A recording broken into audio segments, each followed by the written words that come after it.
Well, thank you very much, Michael. That's a very kind introduction. I would have to say that at same boat, if I'm not violating any student confidentiality issues, he's one of the better students that I've had as well. So it's a great pleasure to be here. I think this is my first time ever at the East Wichita Rotary Club. I'm a member of Downtown Rotary. And so it's a pleasure to be here, pleasure to join you.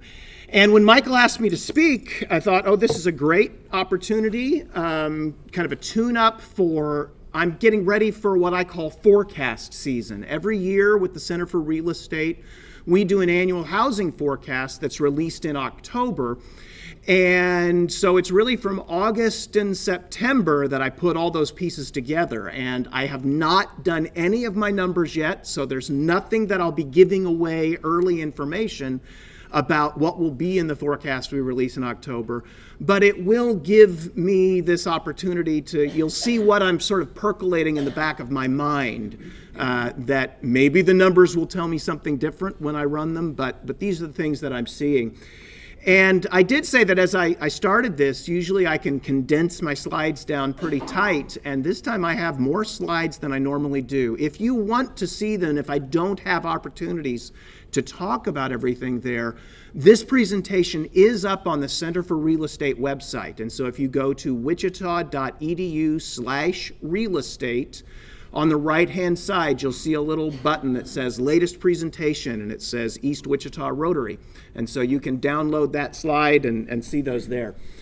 I titled this one, Housing Markets in an Uncertain Economy. And one of the things that I do as I prepare my housing forecast in August, I go around to all of the realtor associations across the state, at least those in the large cities, and I host real estate roundtables where I talk with real estate agents, lenders, appraisers, home builders, and ask, what do you see happening? What's going on with buyers and sellers? And it's always very helpful and informative to me as I run the statistics to really say, how will the forecast come out? But this year, more than ever, because of the uncertain environment that we're in, this is really a unique situation that I don't think I've ever experienced in the 20 years or so that I've been working with the Center for Real Estate. So I'll start with just a little discussion of the economic background. For those who don't know, I'm an economist by training. I did my PhD at University of Illinois. And then I spent the first stint of my career with the Federal Reserve in Cleveland. And so, this is a little bit of my background in kind of understanding these elements. And one of the questions that you hear people talking about right now is, are we in a recession? And I think the general consensus you would get among economists is no. But let me explain why that's actually not an unreasonable question to ask, and why most professional economists would probably say not yet, or we don't think that we're seeing that.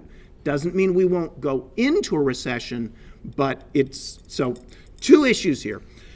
One, when I was taking classes economics, kind of the working rule of thumb definition of a recession was 2 consecutive quarters of negative real gross domestic product growth.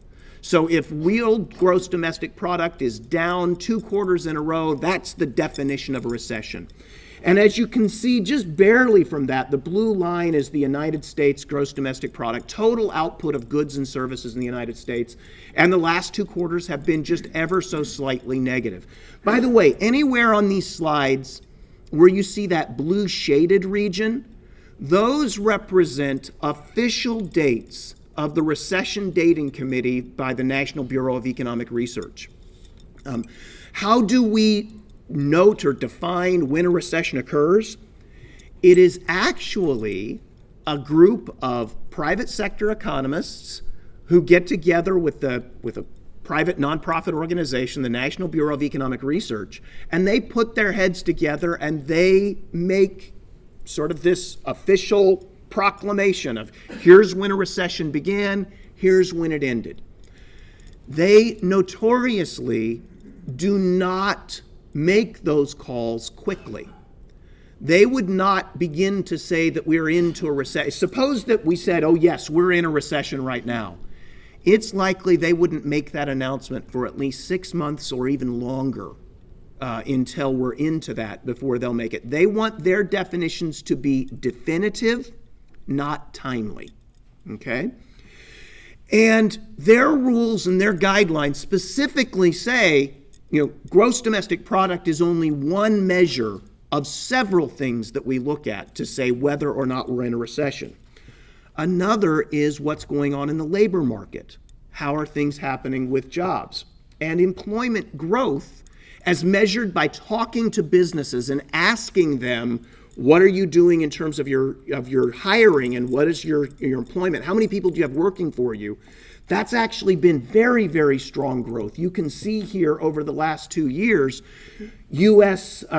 Employment growth has been at the same level or higher as it's been compared to, it's been a much higher level than it has been prior to the onset of the financial crisis. Now, some of that is this recovery from this very strange situation that we've had in the wake of the COVID recession. But right now, it would be hard to say if you just look at job situation and what businesses are doing to say this looks like a recession. Usually, we see both of these things happening: output declining and employment declining at the same time. There's another way this is the forecast, by the way, from the Center for Economic Development and Business Research, Jeremy Hill's group out at Wichita State. And their most recent forecast update was in May. They, of course, will do their new forecast in October as well. So, but I can tell you from just talking with Jeremy, I don't think he's in the mindset that he sees employment declining and significant declines, and that's based on his conversations with people and businesses out in the community. 1.3% forecast for Wichita for this year. That's a really, really strong growth number for Wichita. We're much more inclined to be somewhere bouncing around 1%, and so 1.3% is a very fast growth. And so right now, that's their forecast. We'll see where that changes in the coming year. There's a second way that we look at the labor market, and that's instead of looking at businesses and asking how many people do you have working for you, we look at households and we call them up and say, do you have a job? Do you have a job? And one reason these numbers can differ from one another is that employment, the jobs numbers are based on where the business is located. But the unemployment measure is based on where the person lives, the household is located.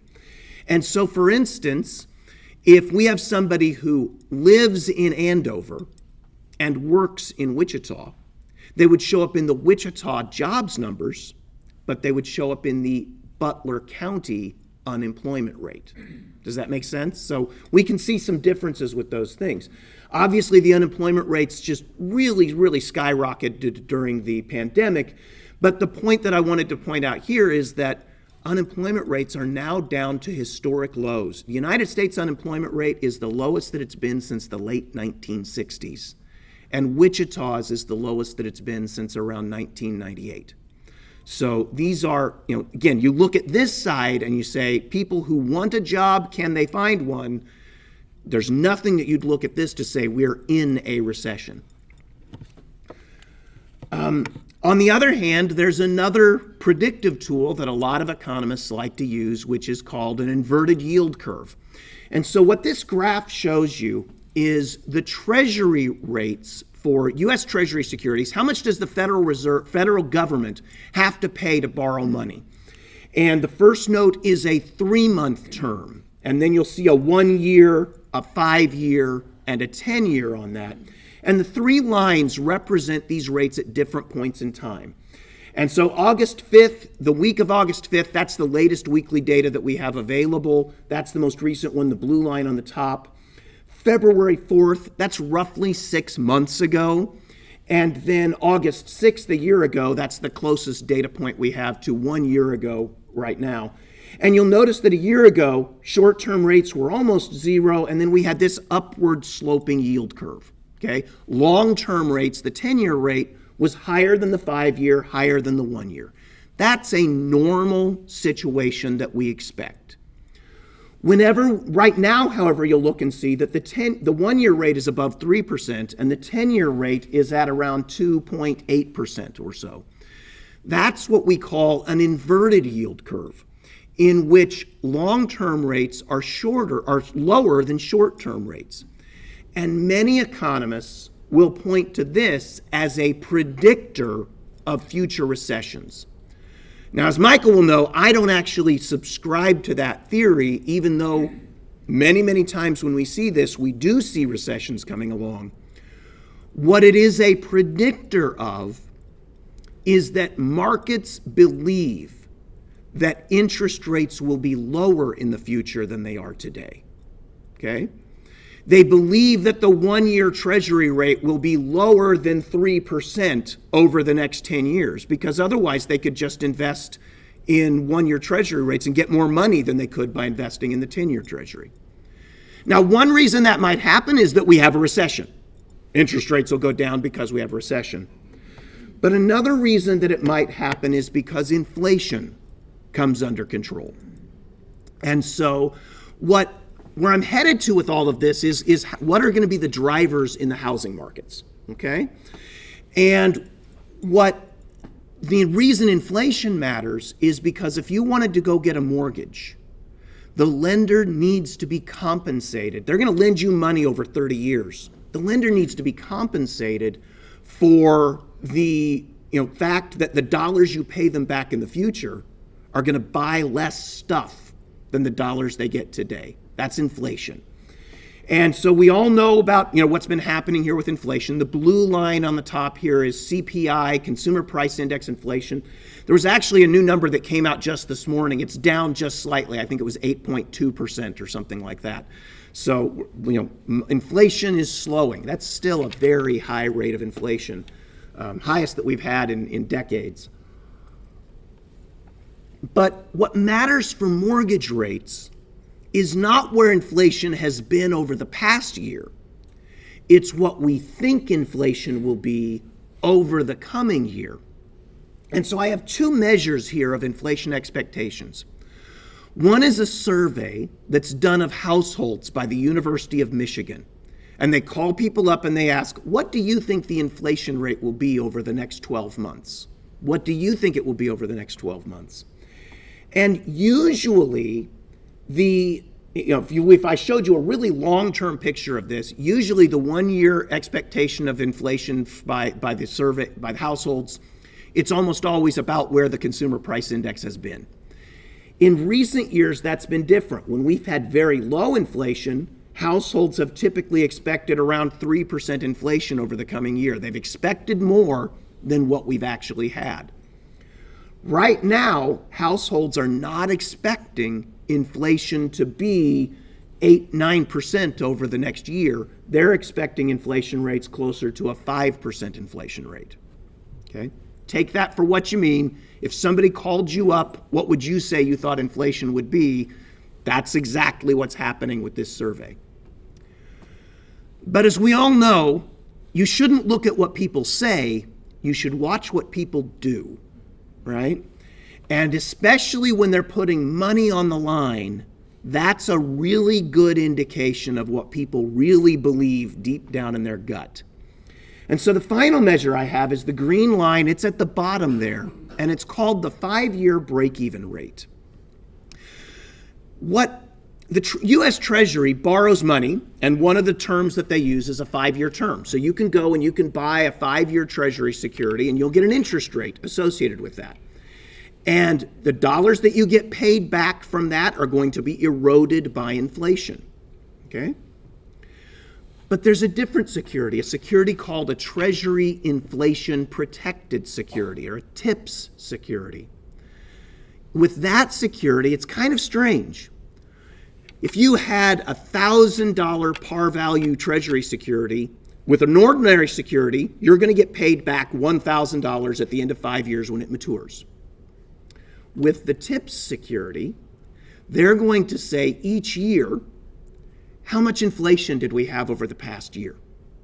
And so if this was the end of the first year, they will adjust the principal balance the par value of that bond up by the actual inflation that happened over the course of the year. So if you were adjusting it right now, they would say, oh, you had this $1,000 par value bond. It's now $1,080 that the federal government is going to pay you back, 8% higher because of the inflation that we had over the past year. Okay? Interest that you get over the next year is going to be based on that higher principal balance. Because the balance changes every year because of inflation, you are protected against changes of inflation that happen in the future. That's why it's called a Treasury inflation protected security. The difference in the interest rates between the regular Treasury security and the inflation protected security is implicitly what financial markets are telling us they think the average inflation rate will be over the next 5 years. And we call that difference, with some slight mathematical adjustments for time and things, we call that the 5-year break-even rate.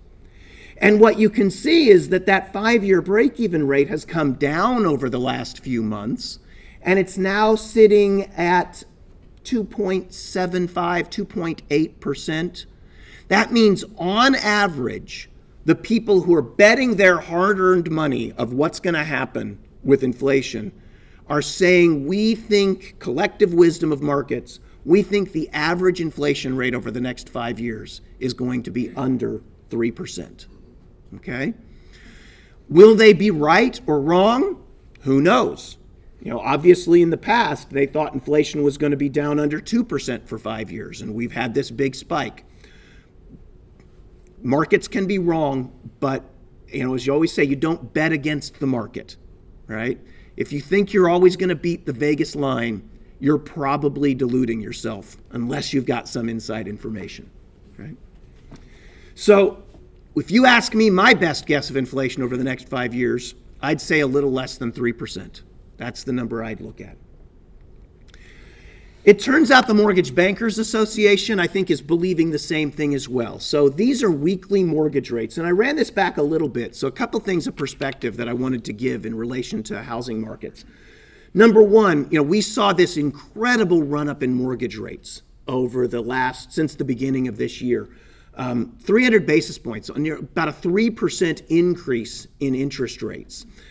That's an incredibly fast and high increase in interest rates for mortgage rates.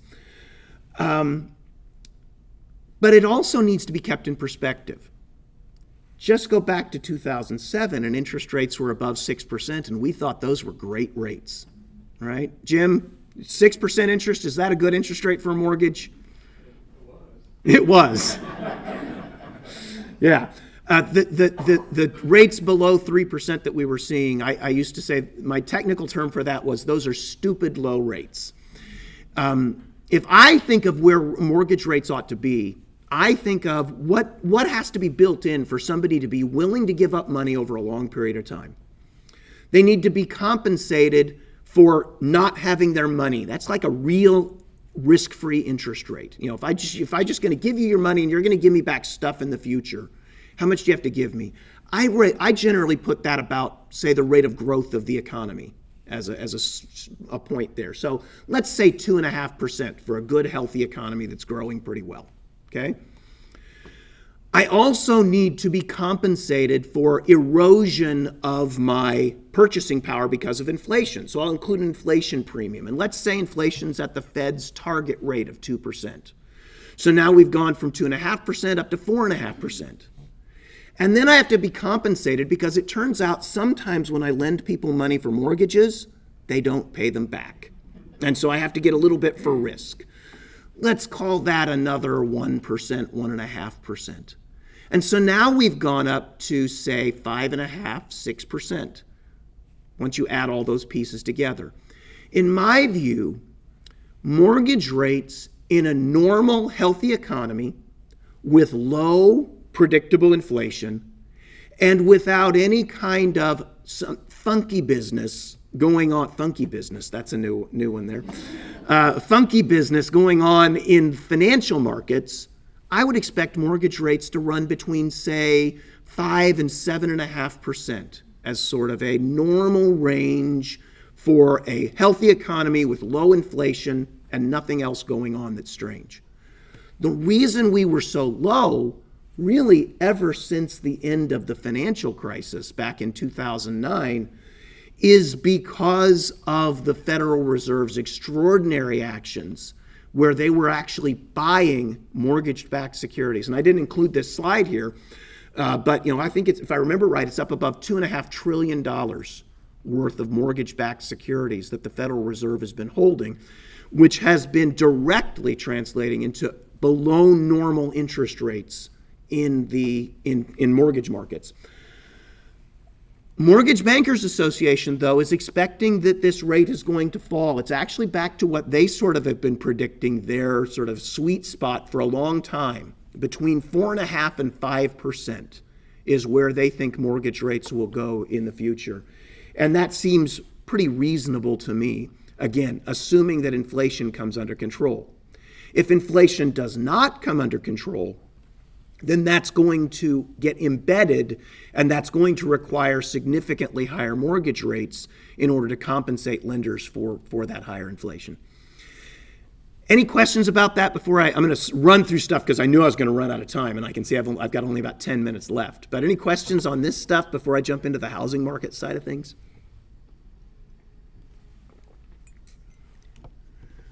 Michael knows that it's dangerous to ask me a question because I can answer you into submission. So what's been going on in housing markets? We've had a long-term, these are Wichita area home sales. The red line is oops, that legend is backwards. I made a tweak to one of my programs. I'm sorry, that is wrong. The red line is the moving average, and the blue bars are the actual closed listings that have happened with the South Central Kansas Multiple Listing Service, and it goes through the first half of this year. And one of the things that you can see here is that sales have been on a long-term kind of slow but steady upward trek, but finally this year they have fallen, and they are down, and I don't remember the amount, something like 6% over the course of the first half of this year compared to last year. Does that reflect somehow that the housing market is starting to turn and is now we're starting to see a downturn in housing markets? My answer to that is I don't believe so, because I think fundamentals are still very, very, very strong. Employment is strong.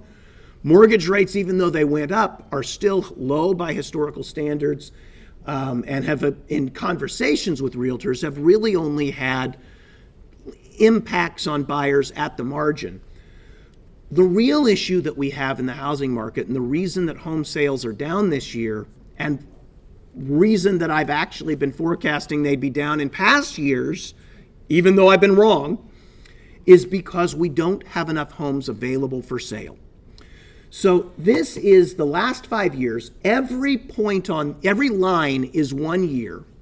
And this is the number of homes that are actively available for sale at the end of each month, starting 2018 at the top, 2019, 2020, 2021, and the blue line at the bottom is 2022. And what you'll notice here is that we just keep eating away. There are fewer, every year at any point in time, there are fewer and fewer and fewer homes available for sale. And so inventories are incredibly tight. And one way we measure balance in the housing market is through a number that we call months supply. If there were 1,000 homes available on the market, and on average we were selling 200 homes a month, then you take 1,000 divided by 200, that we would say that's a 5-month supply of homes available for sale. It would take us in principle 5 months to work through that inventory. We normally think of a balanced market as being one that has between a 4 and a 6 month supply. That's that green shaded region on this. And above 6 months, there's a lot of homes available. It tends to favor buyers. Below 4 months, if things are starting to get tight, it tends to favor sellers. Well, you can see we've been in a seller's market here in Wichita since going back to 2014. And right now, last month, we had a 0.9 month supply. When I talk with realtors, they don't talk about months supply anymore. They tend to talk more about days supply. And when many, many homes that are selling are actually selling before they're even formally listed, okay? And so these numbers are really misleading. Matter of fact, I think as I recall, the median days on market through the first half of this year, that is the time at which half of the homes were on the market for a longer period of time, half of the homes were on the market for a shorter period of time. That median days on market, if I recall right, this year is about 5 days. It's less than a week for most homes. And that hasn't really ticked up anything more than a normal seasonal pattern over the last couple of months.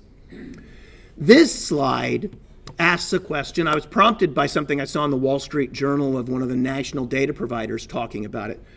What percentage of homes that are being sold are selling at a discount compared to their original list price? So I list my property, I list my house at $300,000, and then somebody makes an offer at, say, $290,000, and I sell it at a $10,000 discount of my original listing price. And you can see historically, you go back prior to the financial crisis, about 60% of homes would sell for less than the price that they were originally put on the market. That's just kind of the normal negotiation that we'd expect. As we went through the financial crisis, that ratio went up, and 80% of homes were selling at a discount. That's when the market was really still trying to recover out of the financial crisis. We now are seeing a situation where it's under 40% of the homes are selling at a discount compared to list price. And one of the things that's different compared to that article that I saw, again, I think it was the Wall Street Journal, that is different here in Wichita compared to what they were talking about with national, when they averaged all the markets across the United States. We have not seen this number begin to turn up so far this year.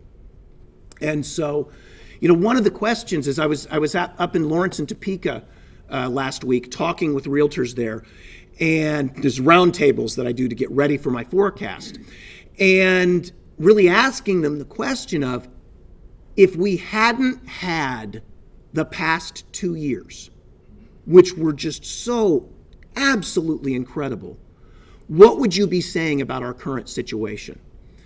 And they said, well, the multiple offer situations are down. The homes that are selling just, my son went in on a house trying to buy a house this summer, last spring, and he went into a situation. It went on the market on a Wednesday. They decided to close and require highest and best offer by Friday at 5 p.m. My son and his wife made an offer. I think it was an offer that was 15% above asking price, waived inspections, and they could prove, and they waived an appraisal clause. So if it doesn't appraise, we have the money, we can cover it. He didn't get it. Okay? They said, I think they had, 15 offers and everything, that type of situation. They said, well, those situations really aren't happening anymore. Now instead of getting 15 offers above asking price within the first 3 days, we're only getting 5 or 6.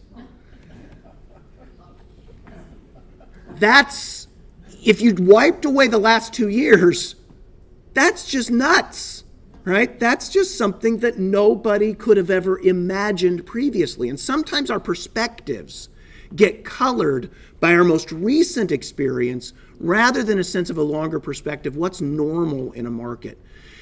And the challenge that we have here is that these inventories are still really, really low.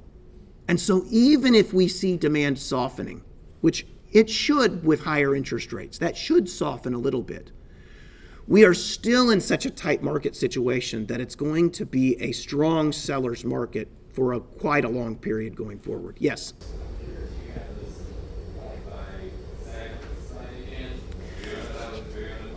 I do actually, and I pulled that slide from my presentation just before I put this together because I said, no, I've got too many slides, so I'm really sorry about that. But if you email me, if you just Google Wichita State Real Estate, you'll get me. Email me, I'll send you a picture that has that on it, okay? The short answer is that historically the upper end of the market tends to be much softer. It's that really bread and butter, say between 250, really, 150 to 300. That's really the really sweet spot of the market here. That's always the tightest, when things get tight. Over the last 2-3 years, even the upper, and this started before the pandemic, even the upper end of the market is what we would classify as a seller's market. So how do we fix, as you'd expect when we have a market that's that tight, home price appreciation is really, really strong. This is not median sale price. This is a measure by the Federal Housing Finance Administration where they really try and say, same home, how much has its value changed over years? And if you want to, I can go into all the nitty-gritty details of how we measure that statistically. Wichita home prices, this is the first quarter. That's the latest data that we have. So if it's softened, we haven't seen it yet through these data. 16% year-over-year change in home prices. That's just unheard of in Wichita market. And it really is being driven by those incredibly tight inventories. Why are our inventories so tight? Well, as I said here, I blame Dave Sproul because he retired. This is, this graph, it worked out right. The moving average line is correct here. So the red line is the moving average again. The blue bars are the single-family building permits in the Wichita metropolitan area. And I went all the way back to 1990 to give some perspective about these things. If you go back and you see, we averaged like 2,200 building permits per year between, say, 1990 and 2007, okay? And we were building a lot. And were we overbuilding? I don't think so. I don't know that you have that sense that we did. There typically actually was about a 3-year, 4-year cycle where we'd kind of build up and then we'd work down our inventory. Then we'd build up some more and we'd work down our inventory.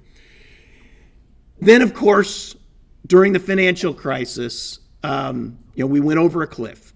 And quite frankly, even though I don't think we were overbuilt at that time, I got 2 minutes, please. I don't think we were overbuilt at that time. Financing got cut off.